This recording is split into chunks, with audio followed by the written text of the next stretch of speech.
Om.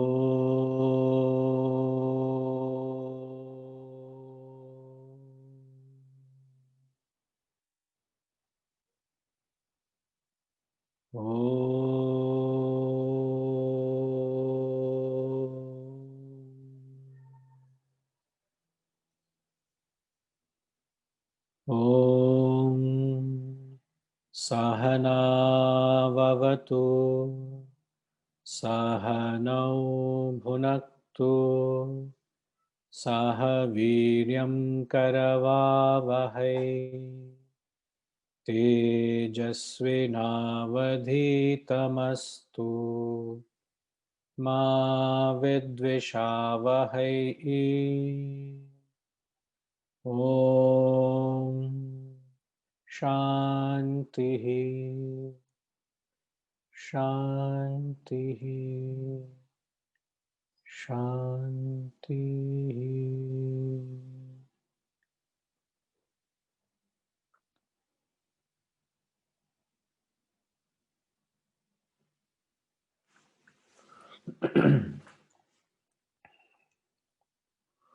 We shall chant verses 21 till the end.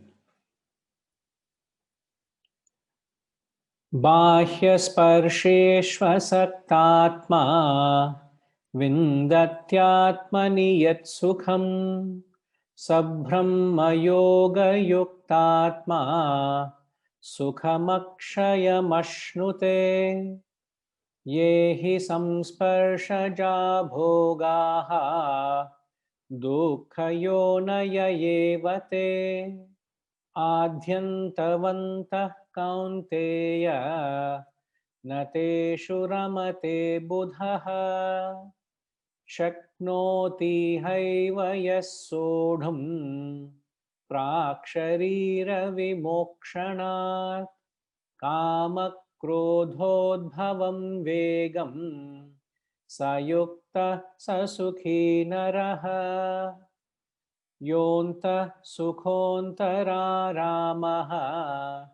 तथान्तर्ज्योतिरेव यः स योगी ब्रह्मनिर्वाणं ब्रह्मभूतोऽधिगच्छति योऽन्तः लभन्ते ब्रह्मनिर्वाणं ऋषयः क्षीणकल्मषाः छिन्नद्वैधायतात्मानः सर्वभूतहिते रताः कामक्रोधवियुक्तानां यतीनां यतचेतसाम् अभितो ब्रह्मनिर्वाणं वर्तते विदितात्मनाम् स्पर्शान् कृत्वा बहिर्बाह्यान् चक्षुश्चैवान्तरे भ्रुवोः प्राणापानौ समौ कृत्वा नासाभ्यन्तरचारिणौ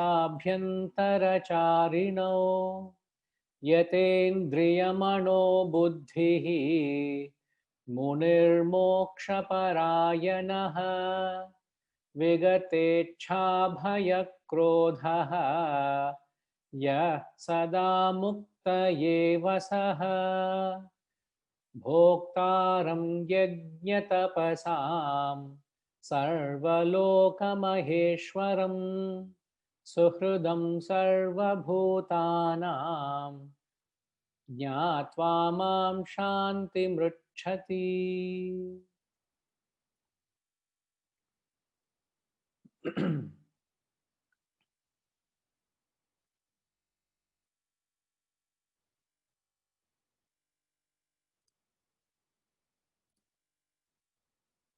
Hari Om everyone. Namaskaram.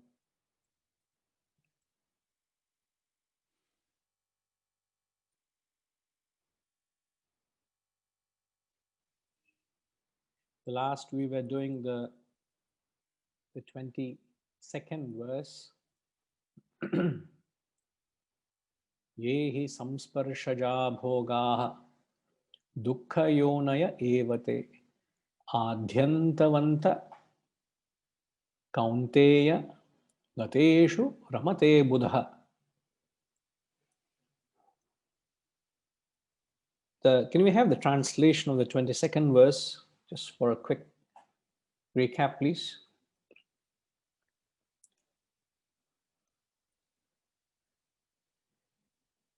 Yehi samsparshaja, the enjoyments, bhoga, enjoyments that are born of the contacts of sense objects, are only dukkha yonaya, are wombs of sorrow, of pain, for they have a beginning and an end.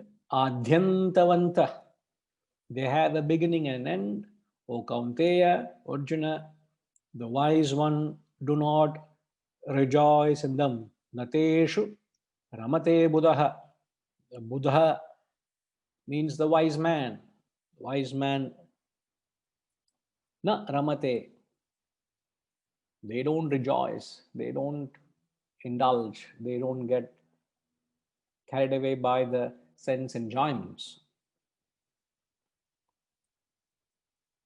Now, as we clearly mention, he calls them as wombs of sorrow for the reason that it is any false happiness, any rajasic or tamasic happiness, or the false happiness, has a distinct attribute. It begins like a nectar in the beginning and it is poison in the end.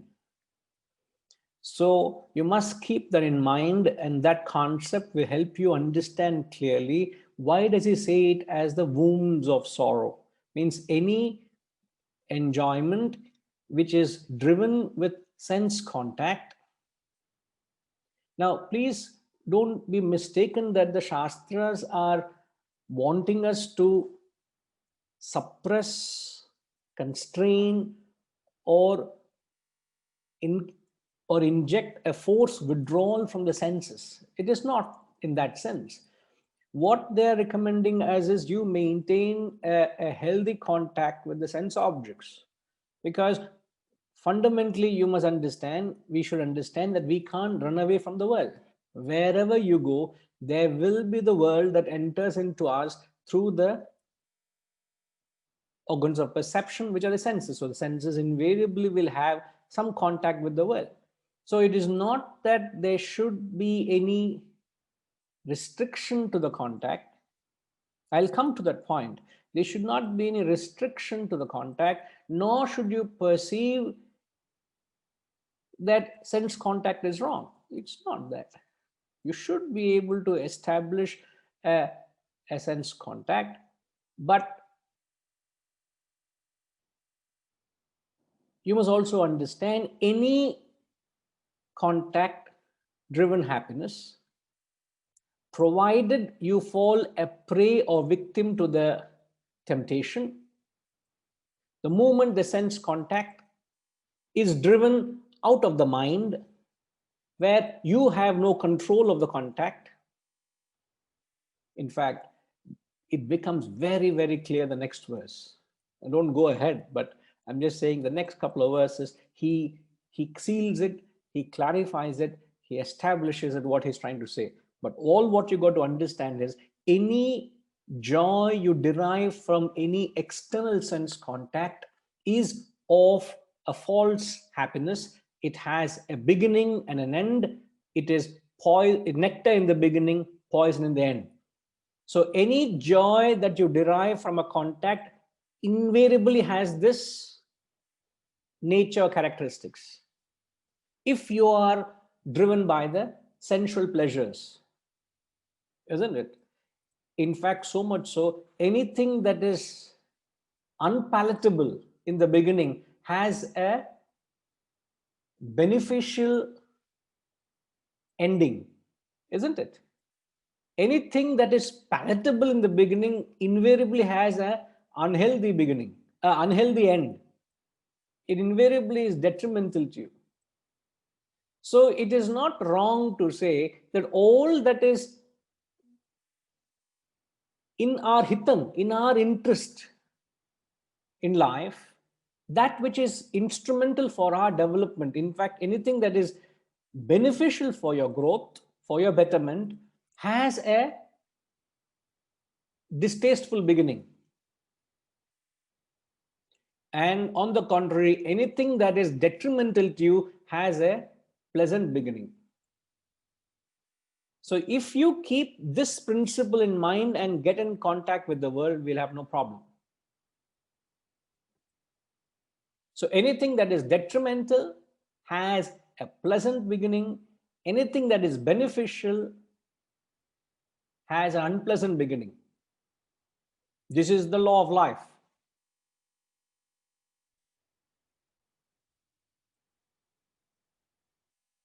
If somebody is told to go through a lifestyle of discipline, exercise, it is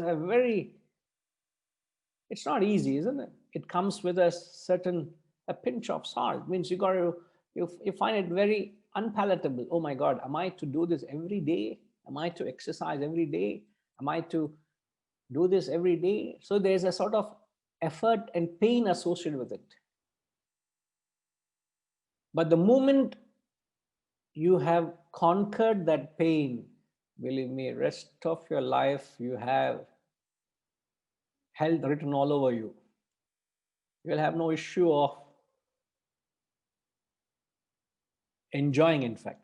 The only way you can enjoy sense contact is by having a healthy contact now. So there are a couple of points you may have to take a note. Firstly, he says all sense contacts produce sorrow in some form or the other. So sense contact here is perceived as an extroverted contact or an extroverted attitude. So when you contact the world extrovertedly, means when your thoughts and attention are outward, vis-a-vis inward. When your thoughts are on your own self, you're introverted, vis-a-vis when you're driven outward to relish in the senses, when you're extroverted, it produces sorrow. Now, how does it produce sorrow? Any indulgence, it multiplies your desires. Now, make a note of this line, underline this word, this sentence rather, and you will find the importance of it in the next verse. Any extroverted pursuit or a life led is only going to multiply your desires.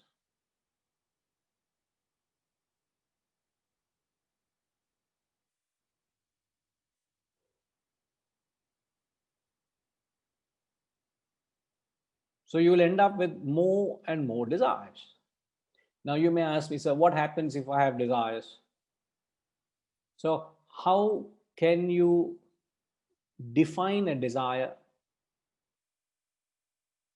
I'm not trying to make you all technical. I'm not trying to make you all philosophers here, but just try to understand what do desires do to our mind.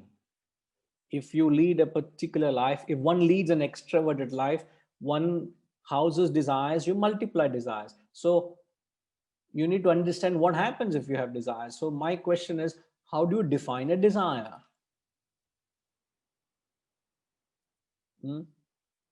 How do you define a desire?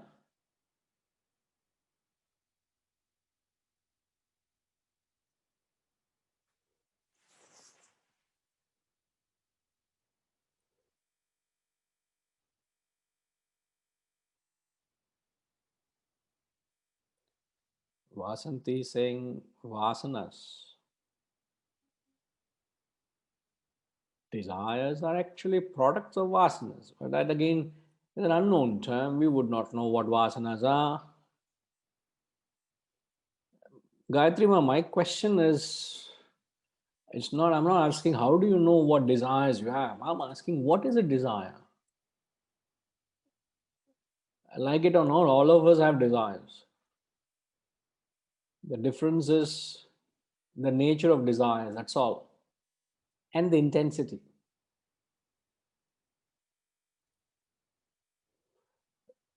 Suresh ji is saying an inclination to do something. Desires, a thing or object you would like to possess to make you feel complete.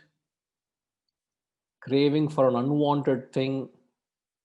unreasonable aspirations, driven by the mind's likes and dislikes. I'm just reading the answers. The mind likes and dislikes, desires that which keeps multiplying once one is fulfilled. Yes, once you lead an extroverted life, means you keep chasing desires with an objective of trying to fulfill them. It is impossible to find them satiated. So one gets fed, another is ready to be fed. You feed that, yet another props up, almost unending.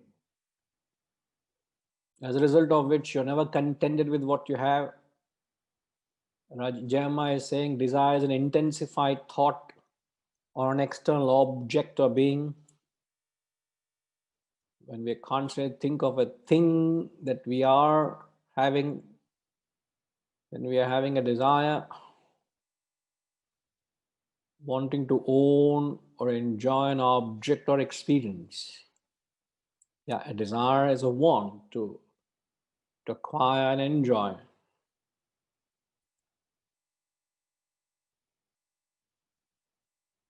An inborn urge. Tinkima is saying it's a sorrow when not fulfilled. When you fulfilled it, again it has certain modifications. You develop greed, craving for more and more. Hence we seek external objects to get contentment.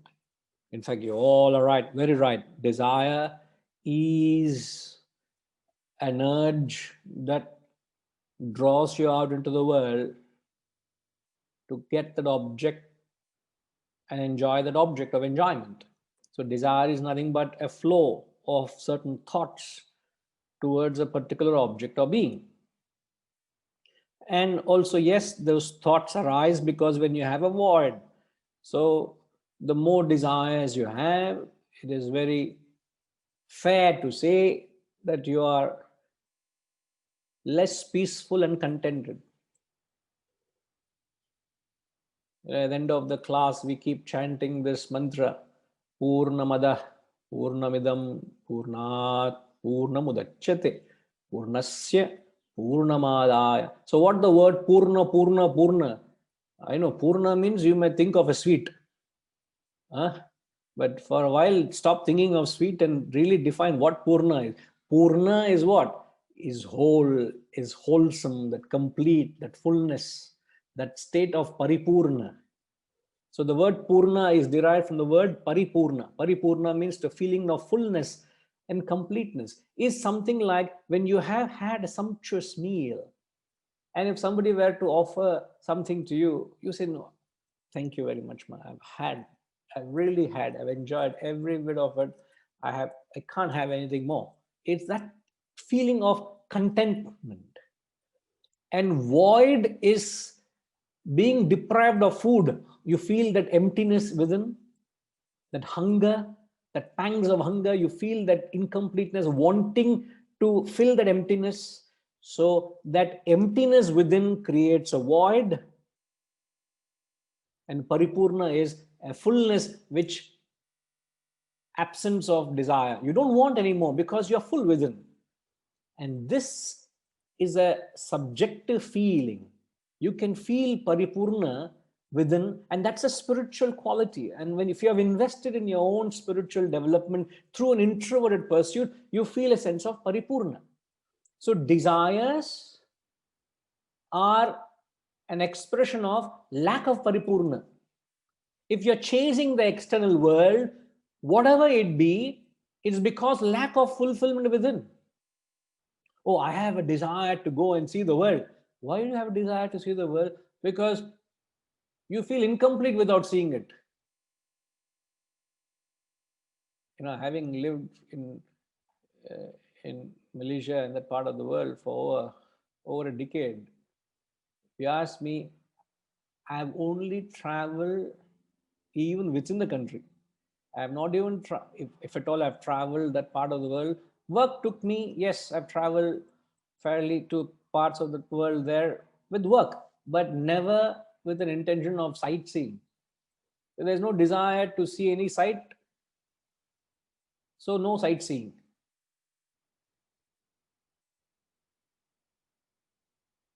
So I was very content where I was.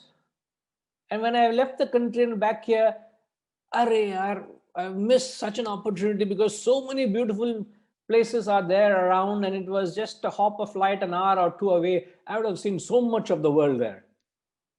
If that thought were ever to crop in my mind, that means there is a void or a lacuna or an imperfection.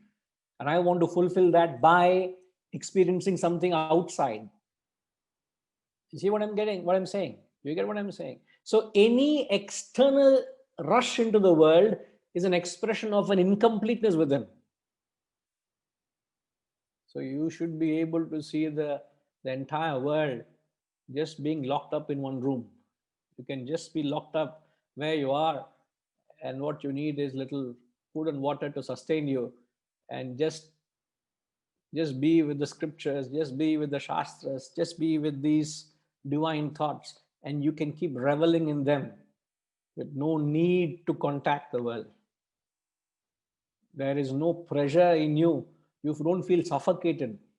So this void is desire. The opposite of that is paripurna, that sense of fulfillment. Now, from taking a lead from what Tinkima has said, that it is desire produces agitations, desire causes agitations. But I don't know how many of you will agree with me that I would say desire itself is an agitation. It is not desire produces agitations. Housing a desire itself is an agitation. Isn't it? Can anyone expand on this concept that desire itself is an agitation? So next time when somebody asks you, when you come across this thought of desire, you must try to understand in your mind that desire itself is an agitation. Tinkima said, unfulfilled desire causes agitation. Fair enough. If I want something and if I don't get what I want, I get into a rage, I get into an anger, I get into if somebody doesn't agree to you, what happens? You have an argument. There's a difference of opinion. Somebody doesn't toe to your thinking. You have a disagreement. There is an instant frustration because your desire is not met, isn't it? That's understandable. But can anybody try and clarify, how do you say desire itself is an agitation? So therefore, the more desires you have, the more agitated you are. Less desires you have, the more peaceful you are. Just by this definition, you don't have to go to the expansion of desire and modifications. Desire causes a lot of modifications. But how the desire itself is an agitation.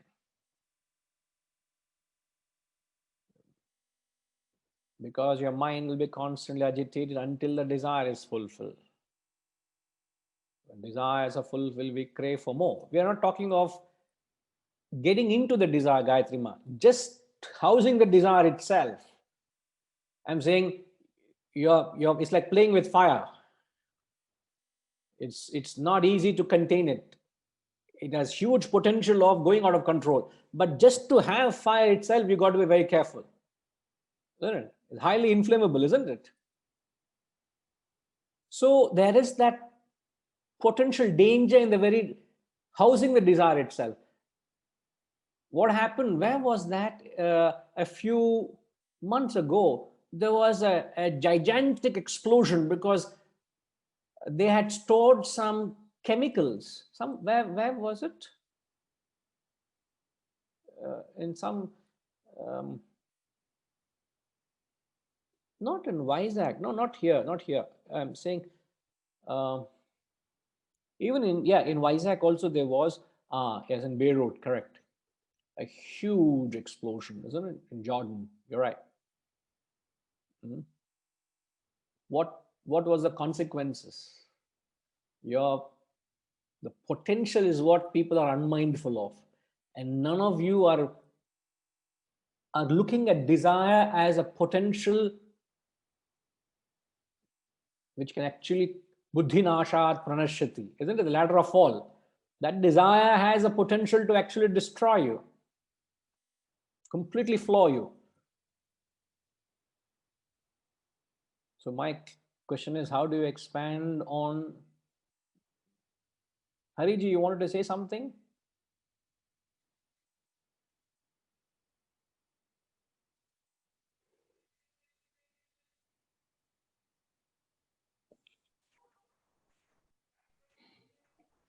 Any sort of desire is going to be an agitation, whether it is desire or even the spiritual desire, agitation. Hariji, I think Could you hear? there's a lag from your end. Could you repeat what you said? Said any sort of desire, regardless whether be it external or be it spiritual. The moment there is a desire, even to that extent, even the spiritual desire, that is going to bring agitation in us. Hence, desire means agitation. Though we say that you have a higher desire, step onto the higher ladder so that you can leave the, you can step out of the lower ladder. But till we achieve the highest, that agitation is going to be there in the mind, because I have not yet reached, which means desire means agitation.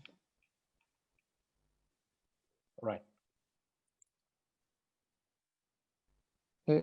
Do I sound? Yes. No, you make absolute sense, and we got what you're saying. You're right, Hariji. You're right. So the existence of a desire in the mind, desire is to be understood as an impulse. An impulse is a state of restlessness.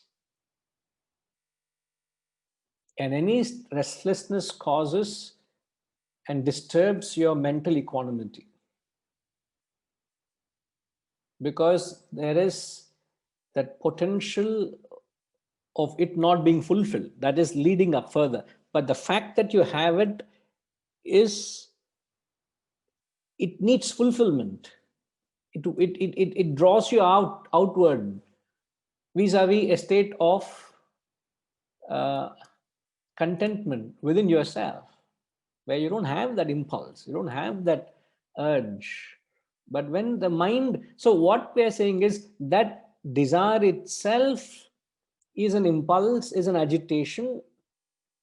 Further to it, there are further agitation that crops when you act on the desire. So when you act on a desire, you're operating on your mind. You're operating on your irrational aspect of your personality. Your mind has neither a rhyme or a reason what it wants. It just desires it.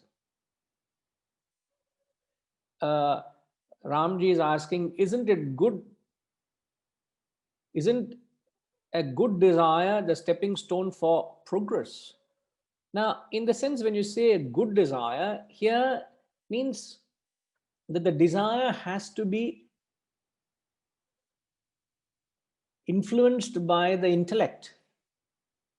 The good desire is when you convert the desire into a name or an ambition, into a larger cause. When you work for a larger cause, that is when it is termed good. But desire all the time has a selfish connotation. When I want to make use of something for my own betterment, that is called a desire. But if I do an act for the advancement of others, it is unselfish in nature. So when there is an unselfish element, then you can call it as a good desire. I'm just trying to uh, qualify what a good desire is. And then you further ask, does contentment lead to stagnation? No. Here we're not talking of being tamasic people or are the people who are inactive. Rajasic people are active and never contented. Sattvic people are active and always contented. You must fundamentally note the difference of the three. I repeat, tamasic people are inactive. They are not striving to achieve. They are complacent in their lives. They don't want to put in effort. They want rewards or returns. They want the sky to open up and throw gold. They just want to acquire something without putting effort. They want to go and gamble. They want to go and they want to buy lottery. They will want to compete in Kaun Banega Karodpati. One within a night, you want to become Karodpati. You are a successful man, and you have to put in effort to reach success. You don't want to gain something without working for it, rightfully so. So tamasic people are inactive and they are falsely contented. And we don't want that. Sorry to use the word the pig's contentment. That's not the life we are talking about. Rajasic people are constantly desiring, they're never contented. Sattvic people, they keep aspiring a larger cause. Therefore, personally, they don't operate from a sense of, they're not grumbling and complaining all the time.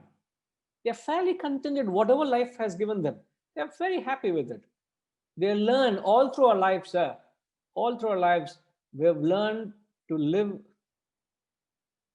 within our means. If this is what my purse can buy, I'll buy that, rather than desire for something beyond what my purse can buy. And when I say that, and we're not working to fill our purses, we're not even working for ourselves. So our life is to live a life where we live on the remnants of sacrifice. So in the third chapter, he says, you live a life of sacrifice, and whatever comes through a life of sacrifice, you're very happy and contented. I'm not living on any contracts. As a corporate man, you get perks, contracts, rewards for the works you do. We don't work on any incentives. I don't get any incentive for the work. All we are driven is an initiative to work. And there's an initiation to serve. Right now, there's an initiation to serve this knowledge to you all. There's an enthusiasm. I'm not tired. There's no boredom in the work. The work inspires you.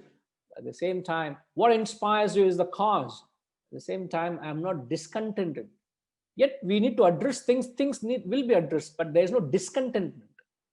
It's not that you find something is missing in life. So you may have to identify the subtle difference we are trying to bring up.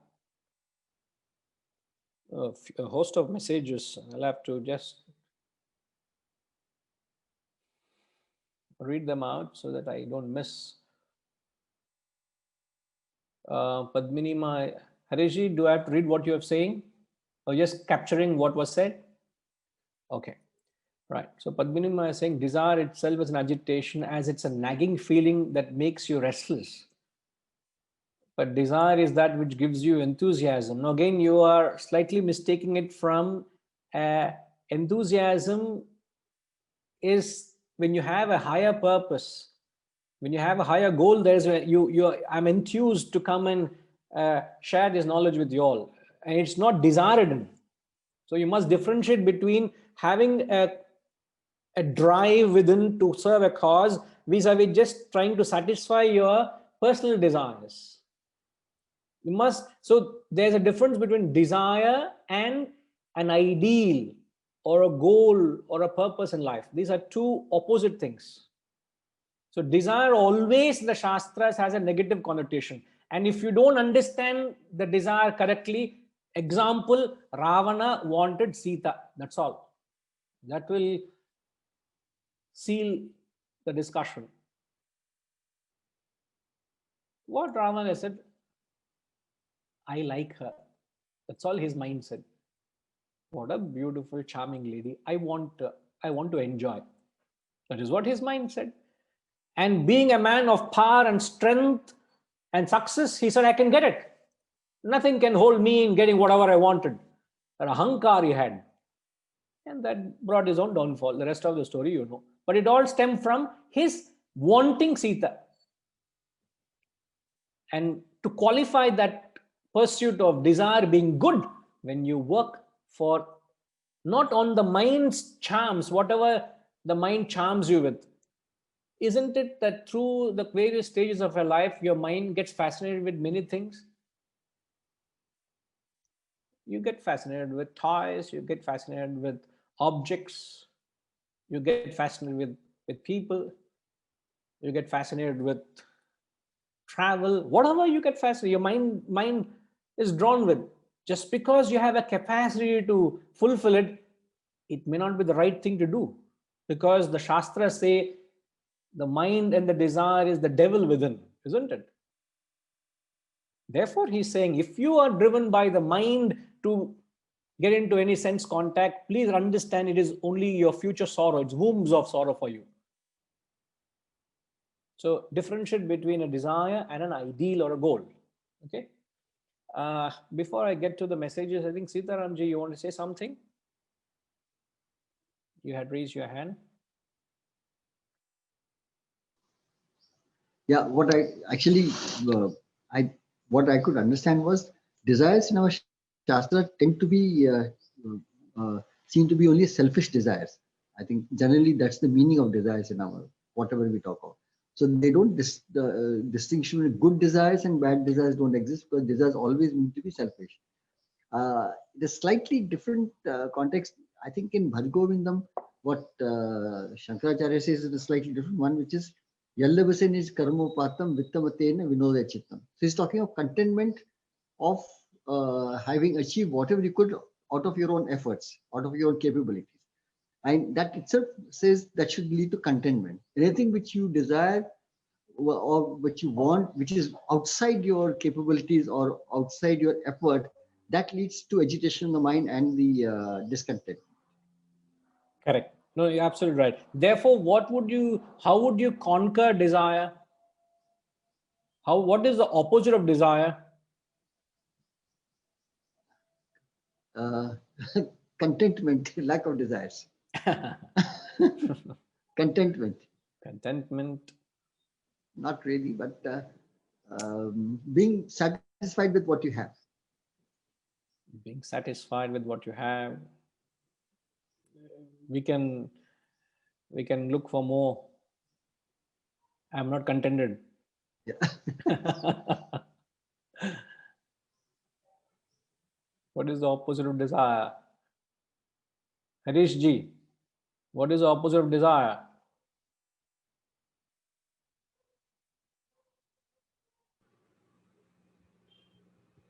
Fulfilled. There's no lack. So,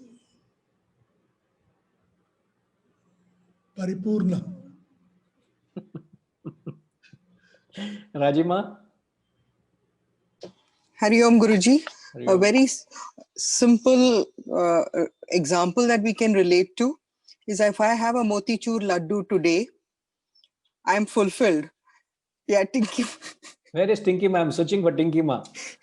I have never heard of Motichur Laddu other than Tinky Ma. So my association with Tinky Ma is Motichur Laddu. Yes, go ahead, please, Ma. And if I don't have a motichur for the laddu for the rest of my life, it creates no agitation in me. It creates no desire. That is the feeling That of was the paripurna. state before Tinky Ma mentioned, but after she mentioned, she plundered the thought of the desire of Motichur Laddu. Huh? Yeah, but what are you saying? What are you getting at? What is the opposite of desire? Feeling fulfilled, Guruji. All right, fulfilled. Okay. Not really so. It doesn't really come.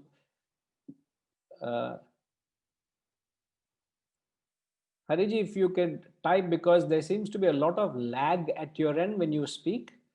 So I think there's some connectivity issue at your end. If I can request you to key in your comments, please, if you don't mind.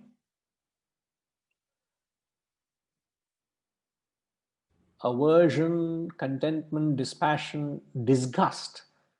don't take the literal opposite meaning, desire for the higher, larger benefit, but not for selfish purposes, satisfaction, desirelessness. Uh, that's why I keep saying, no, thanks to your forgetfulness. I've said this many a time, but you keep forgetting the answer. Therefore, I keep repeating it. The opposite of life being driven on desires is to live a life which is driven on deserving. You remember the famous quote we say, you get what you deserve, never what you desire. This is the law of life. Our lives are governed with this principle. So if you surrender to this law that one gets what one deserves, why should I be sitting and desiring, hoping, wanting, craving, complaining, grumbling that I don't have something in my life? So let your work, let you be, as Sitaramji said from the Bhajagovindam, you find contentment in the fact that what you have to do. If you do your work with the spirit of service and sacrifice, you should not be doing work to chase and fulfill your desires, which the world calls as dreams. And they say, is it not wrong to dream? So you should dare to dream. And they go about trying to paint that selfish desire as a dream. So you are running all the time. Your efforts are just to chase and fulfill the desires. It should not be for that. Instead, you work, but work with the spirit of satisfaction. And it's only the work that gives you satisfaction. At times when you have not done what you have to do, end of the day, you feel a sense of, have a lousy feeling, don't you? Within you. So nobody knows it, but you had certain things to do and you have not done justice to it. You feel, no, I don't think I've done what is required. But when you have done all what you have to do, what you have spread the day out for yourself, and you have given your best, you had to attend meetings, you had to get to work, you had to do many things. You had to get up in the morning, you had to exercise, you did what you need to do. And when you have done everything to the T, as far as your expectation concerned, not what others expect, there's a feeling what is known as krita krityascha. Now, how do you spell it? Krita, Krita, krita krityascha. Kritya, krita krityascha, SCHA. Correct, Rajima? Krita krityascha, correct. So that krita krityascha, the Sanskrit word, means a feeling of inner satisfaction and contentment on the fact that you have done what you wanted to do. It is not what others felt, it is not whether it brought rewards and returns, but just a feeling of having done what you have to do. And that is contentment. And if you keep doing your work such a way, there is a divine providence which governs, and our life is governed by this law of deserving, not desiring. Since you have conquered the inner craving and the desire, and you kept working for a larger cause, the larger cause starts providing for your well-being. I keep saying, wherever opportunity arises. In fact, this morning I was just talking to someone, I was telling, all I'm doing is divine work. And I'm trying, when I say there's nothing, I'm not trying to satisfy any personal end of mine. There's no personal desire of mine. So it is divine work, and divinity will find ways and means how to ennoble it, how to enable this cause. Why should I start worrying about it? As long as you believe in that and surrender to the cause and keep doing the work itself will carry forward and fulfill and reward you in every possible way. So and it's not just this work, any work you do, if you do with that spirit, your life will fulfill you. But instead of that, if you keep desiring and craving and wanting your own continuous expectations and demands to be met, you will find yourself ever discontented. You always find something amiss. At the end of it, you could have got all what you want, but what is left with, Vasantama? If one lives a life of desiring, you get all what you desire, you have got all what you wanted, but then at the end of it, what are you left with?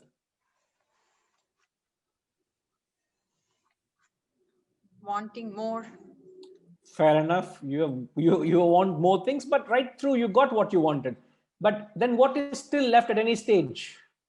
At every stage, rather.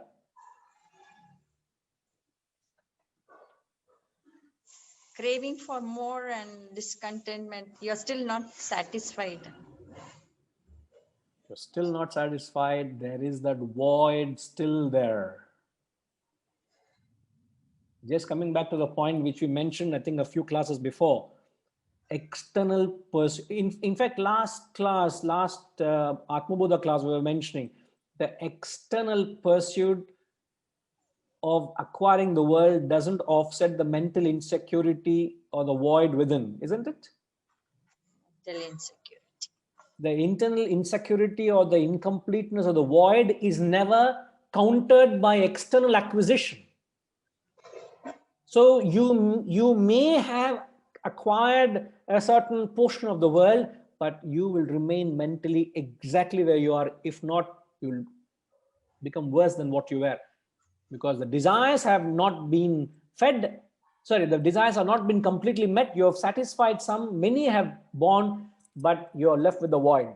So you got to imagine and conceive a roadmap of what is life if you lead the path of this, which is to work, feeling of kritakrityascha, contentment and providence determining what you deserve, vis-a-vis chasing my desires and trying to satisfy all what I desire, and yet you're not contented, you have more desires, and there's still the void and insecurity within, in spite of having achieved all what the world could have given you, still there is a void. These are the two parts we all should be very clear before you venture out into the world, not after having lived a life. This clarity should be given to the young minds, that you can choose to just gratify your own unending desires, or you can choose to serve a larger cause and get mentally contented, at the same time be rewarded for all the work you've done, because the law of life, which is deserving, will never go wrong. You will never complain, because the law, it's a law of life. It is not partial to me and impartial to you. Nothing, or vice versa. It's not like that, isn't it? So these are two distinct paths. The path of Shreya, the path of Preya, the path of the pleasant, the path of the good. So you choose the path of the pleasant, is to run behind desires. The path of the good is to serve a larger cause with the spirit of yajna, the spirit of sacrifice. And it can be implemented, it can be injected, it can be felt in any work you do. In any field of activity, you can have the spirit of yajna. Now, we don't want to get lost, but I'm only trying to we started off, one of the first points is the more desires, you keep acting on desires, you keep creating more desires, and we said desire itself is an agitation. All right? That's what we said, isn't it? Are you all with me? Right. Tinkima, you wanted to say something? I was just thinking also, am I unmute? Yes, ma'am. I was also thinking, one is of course that the void is never filled. The other thing is maybe, with age, one does say that, okay, I think I've got so much, I'm blessed and all that. But then the agitation, because now I have created such a big thing that I have to protect it. So that also causes agitation. I have to look after my name, my fame, my reputation, my wealth, my houses, my possessions, whatever. does that not create a lot of mental agitation, even if the desire to achieve more is temporarily satiated? But what about the mental agitation of taking care of everything? That is what I said, insecurity. Insecure. You can have a parcel of land, you'll have sleepless nights, you're worried, oh, people can encroach and occupy a parcel of land. And I've got such a big parcel of land, I would not even know that people have encroached. So you are worried, and it can start eating and destroying and killing you within. You're not peaceful, you're not happy. In fact, isn't that the famous words, Harishji, please correct me, I don't know who said this, uneasy lies the head that wears the crown. Crown. Shakespeare only. Shakespeare, but which play? I keep Mm, wrongly Mac- quoting it all the time. I thought it was Macbeth, but I keep getting Macbeth. corrected.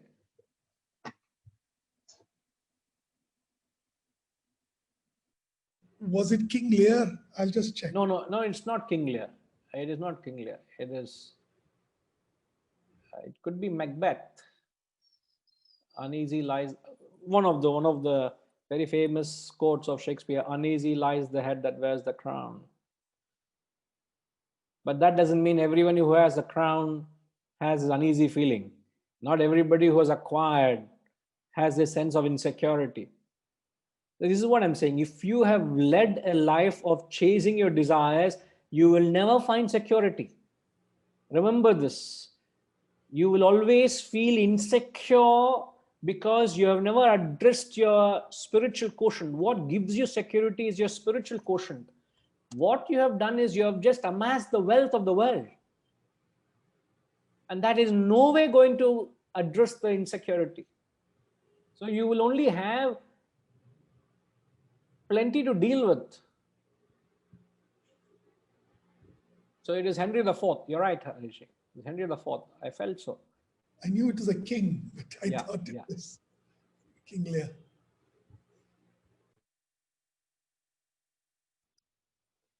I don't know. I see it so vividly. I don't know how to convey this feeling. And yet there's nothing wrong with the wealth. There's nothing wrong with acquiring wealth. There's nothing wrong with amassing wealth.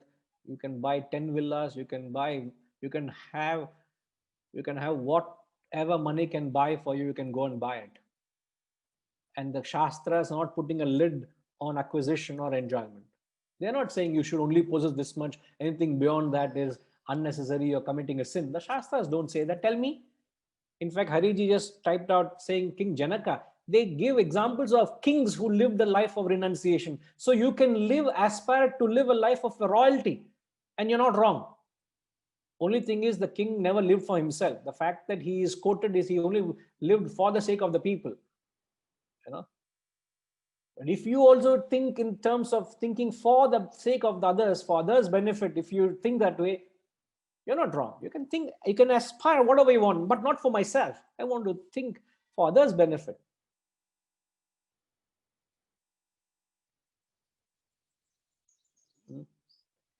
Yeah, Sitaramji, you seem to say something. You Yeah. want to say something?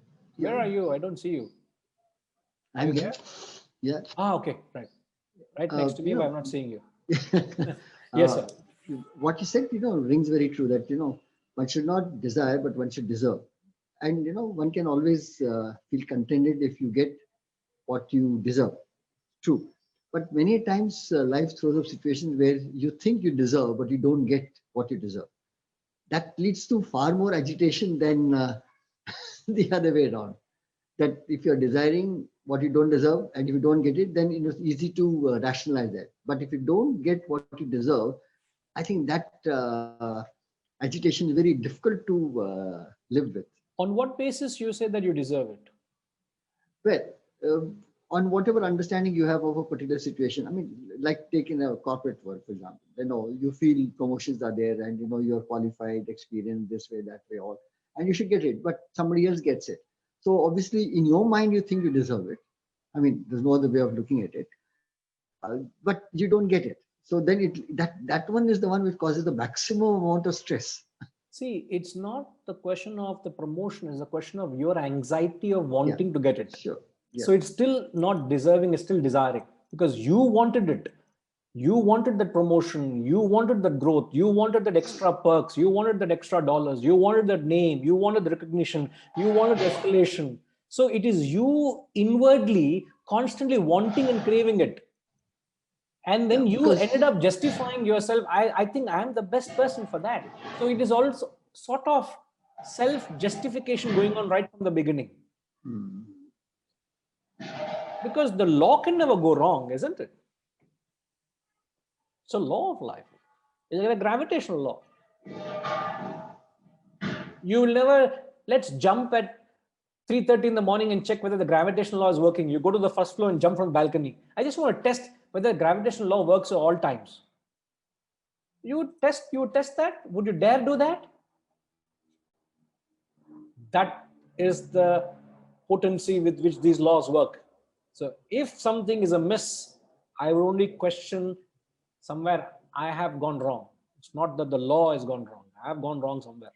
So if you scrutinize that statement, you had a charm for that promotion. I'm not being personal against, I'm just going by example. You wanted that, you aspired it, you craved for it, you desired it. And it's just a dissatisfaction, non-acceptance of not getting what you desired. A simple annoyance or dissatisfaction. If a child doesn't get what it wants, it gets annoyed, it gets angry, it's flared up. Same thing. It's a childish desire. So every desire, there's a certain childishness in it. So desire brings the childishness in you, the immaturity in you. The same thing what happened. Ravana had a harem from the heaven, yet he wanted Sita. Is the childishness in him. He didn't know what he had with him. If only he had an ounce of intellect and say, man, I've got so much. Let me be content with that. Oh my God. You're not content with a harem? What more you want, man? That is one powerful thought Ramayana is conveying. Remember, synonym of desire is Ravana. So in your bosom, there's a Ravana seated. And if you're chasing your desire, you're allowing the Ravana to overwhelm you. And you never know when it's going to overpower you and you fall a prey to it. And give up the arrogance to say that, oh, I have control. I know what I'm wanting. I can control it. No. There's a very thin line between self-control and genuine maturity and arrogance. You get Sitaramji? yeah, I do.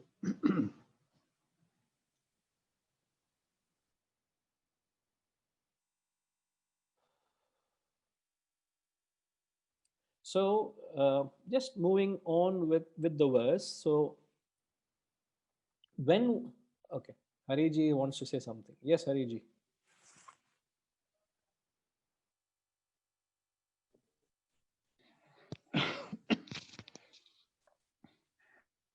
Guruji, when we talk about desire, it is coming from the mental level. Mm. But when I am going to set a goal for myself, and when it comes from my intellect, will that be treated as a desire? It has got nothing to do with my mind. My intellect clearly guides me and tells me this is the target, this is the goal that you have got in your life. Whether it is at a relative level, whether it is on an absolute level, regardless. But it is totally controlled by my intellect. And you put in the best effort. If you get it, you get it. If you don't get it, that's it. You did your best. In that condition, will you call that setting the goal and working towards achieving the goal or the target, is it a desire? Your neighbor was profusely reacting when you were saying, so let's surrender to him. Harishji? Neighbor na camera or neighbor? I was transported to Gachibowli. Anyway, no. I think fundamentally, I'd like to just illustrate this with a small incident which happened yesterday. Hariji, sorry if I can request you to repeat his question so we know you're answering the right question. What he said is that if you have a goal, is that not working towards the goal, even dispassionately, only with the spirit of action and not for the fruits of the thing, working towards the goal, is it also not a desire? Wanting to achieve the goal, is it not a desire? No, I don't I think thought he's that's asking what that. Hariji, can he be given the access, please?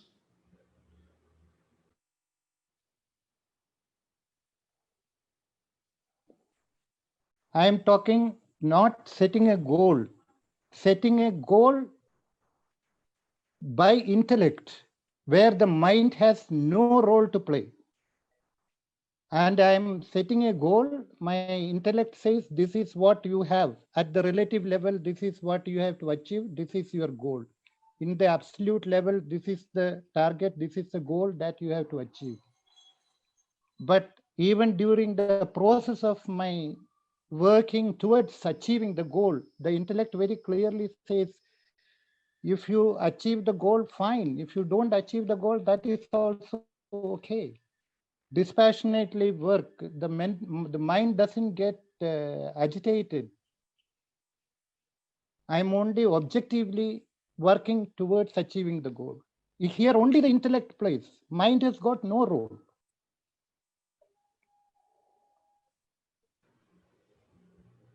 Even if I achieve the goal, it is fine. Because I had to achieve the goal, I achieved it. I'm not going to get excited. If I don't going to achieve the goal, I'm not going to be Right. disheartened. Yeah, Hariji, yeah, I think Harishji got the question. Yes, Guruji, I think the confusion is that while the goal might be higher, you are not doing away with the doership, the I in it. So it is still I am achieving that goal. And that is what is being confused with desire.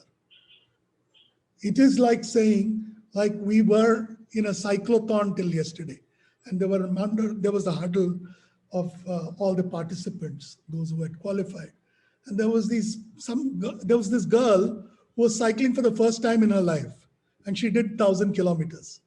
She had never cycled till a month, and they were asking, and she didn't even have a geared cycle, right? And she did 1,000 kilometers. She did a couple of 100 kilometers on a particular day, right? And people asked her, how did you do it? And she said that I never thought of anything. It just got inspired by the fact that I was doing something to educate the girl child. So it was only the cause which kept coming to me, not my action. And therefore, the success of achieving 1,000 kilometers was not the success of achieving 1,000 kilometers, but of probably doing something to educate a child. So that's what I'm saying. There was no doership in that. And I think there is where the distinction between desire and the goal comes in, what Hari ji was asking. Because even if you have a higher goal, the fact that you say that I am doing it, not we are doing it, it's very easy to talk in philosophical terms when it doesn't relate to oneself. But when you say that I am doing it, then the whole concept of the desire and the agitation, everything comes in. The doership comes only when the mind plays. The moment the intellect has objectively set a goal for me, and indirectly I had asked you this question in my group. What is the difference between free will and Icha Shakti? That I set a goal, my intellect set a goal for myself, and I work towards that goal. There is no sense of doership. Sir, I think just to Hariji, I think we have got the question. We don't want to be repeating and explaining it because we got it. I think Hariji gave from a certain perspective, and I think if you take the certain aspect from what he's saying, he took an example of that girl who embarked on an action just inspired with a cause. It started, it was a 10-day program. Let's say it came into her mind. She didn't even cycle as the facts is given. And she was inspired just to be a part of a journey. And she has completed successfully. And the goal is finished, completed. There's no recurring goal of the same. So it could be a short-term goal, or it could be a long-term goal, or you are aspiring the highest goal, which is self-realization. Now, it is the intellect alone that can conceive a goal, as you rightly said. So intellect conceives a goal. Mind is driven by desires. Now, when you call a goal, it is not driven for a selfish, self-centered purpose. Get that very clearly sealed in your understanding, that whenever you tell in the Shastric, in the Vedantic terms, you may use the word goal outside is used in a very liberal sense with a different connotation. But from the scriptural perspective, how do you differentiate between a desire and a goal? A goal or an ideal is, it has to accommodate others' interests, not for yourself. And it can be a relative goal, a short-term goal. Like take the example of that girl cycling.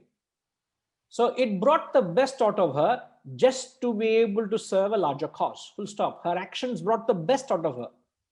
And it's not a joke cycling 200 kilometers without a gear cycle. Believe me, it's not easy. Isn't it, Sitaramji? Now, why I'm asking him is, in fact, Harishji also, we all left and we took a different route together today. But this morning, Sitaramji and me both did 45 kilometers. A regular routine thing. And it's not easy to do without a gas cycle. It's very, very demanding. So if someone rises above the physical body and the challenges and the limitations just to serve a larger cause, so what exemplifies in that act is the utter spirit of sacrifice. To what length you can go to sacrifice for the cause, where you are not benefited in it. You are not a beneficiary. That is important. So goal is, it rises above yourself. You're not a beneficiary in any sense, directly or indirectly. And if that is conceived, and that is alone conceived by the intellect, and mind always runs behind desires which are unending, which is of a selfish nature. I think that is if you have this understanding, it becomes very clear. Is that clear, Ji? Is there anything more than that you're asking? Perfect. Right. Perfect. Great.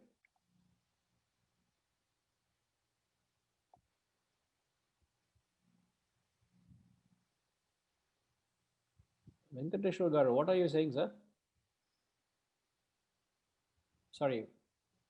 Hariom. Hariom Guru. Hariom.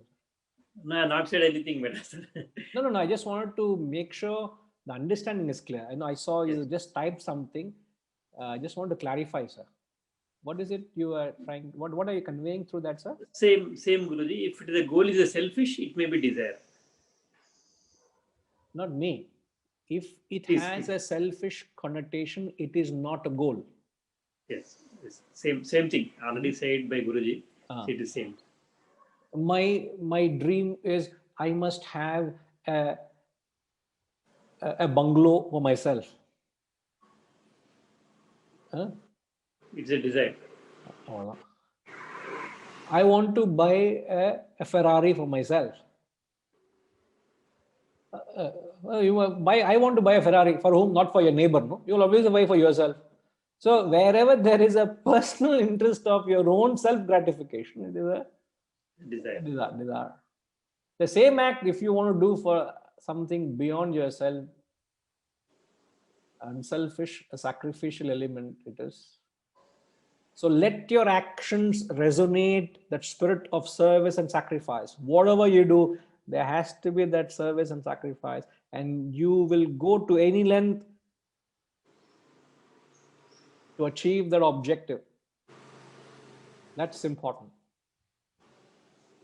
And such actions are always supported by your conscience. When you have an unselfish cause, your conscience always supports it. Where there is selfish, there's a conflict.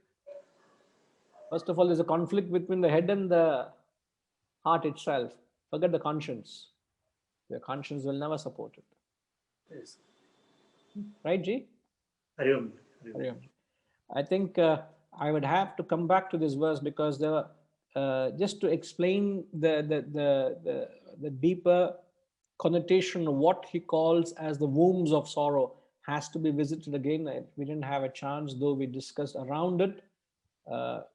Very valid discussion, though, but we will come back again next week and clarify this verse. All right. Hariom. Om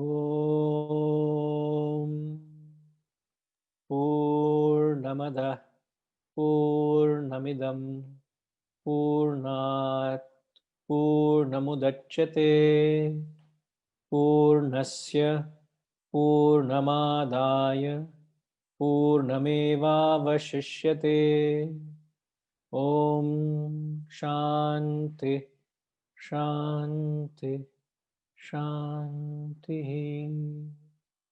Harihi Om. Shri Gurubhyo Namaha. Harihi Om.